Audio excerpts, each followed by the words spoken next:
Le renne est l'animal roi chez les Samis qui ont appris à survivre en l'observant.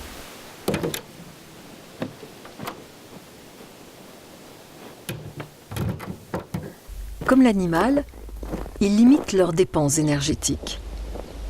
Ils se déplacent avec des bottes taillées dans sa peau qui rappellent les sabots en forme de raquettes avec lesquels ils semblent flotter sur la neige.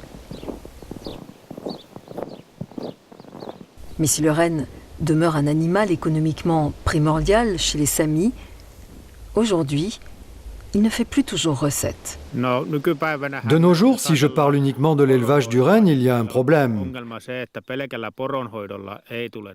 Économiquement, avec le renne comme unique ressource, ce n'est plus possible de vivre si l'on n'a pas une activité secondaire à côté. C'est pour cette raison que dans notre famille, on a naturellement commencé une activité touristique et de cette façon, nous pouvons conserver notre mode de vie et notre culture.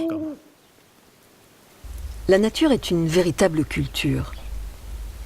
Les Samis évoluent selon un mode de pensée et de vie holiste, où tout ce qui existe, environnement, hommes, animaux, nature, plantes, présent, passé et futur, s'entremêlent et interagissent. Chaque acte, chaque élément a nécessairement une incidence sur l'ensemble, le tout. Pour les Samis, l'environnement n'est donc pas un nouveau concept tendance ou une simple donnée à prendre en compte. Il s'agit de leur stratégie de survie depuis des millénaires. Mais au cours des siècles passés, le protestantisme luthérien, la colonisation, le libre-échange, le progrès ont transformé leur réalité. Les Samis se sont sédentarisés.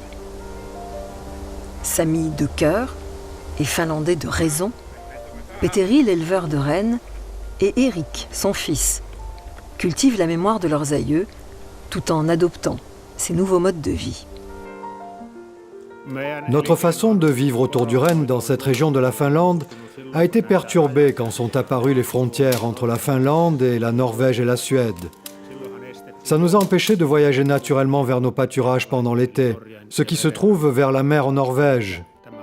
En d'autres termes, ils ont clôturé notre terre et nous ont empêchés d'aller là où l'on doit aller traditionnellement.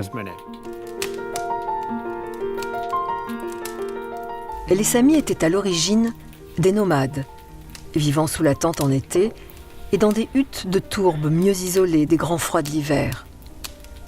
Rares sont ceux qui continuent de vivre ainsi. Le mode de vie Sami était basé sur la transhumance et l'élevage de rennes. Aujourd'hui, cette activité ne concerne plus que 6% d'entre eux. Enfant, l'avenir de Petteri était tout tracé. Petit-fils et fils d'éleveur, il le deviendrait à son tour. À la fonte des neiges, lorsque la toundra du Finnmark central se transformait en marécage, les anciens quittaient leurs huttes de tourbe et migraient avec leurs troupeaux vers le pays de la mer, le littoral nord et ses herbages devenus aujourd'hui la Norvège. Chaque famille, organisée en coopérative sur un territoire, vivait alors en autarcie par et pour le renne, source d'alimentation et de revenus.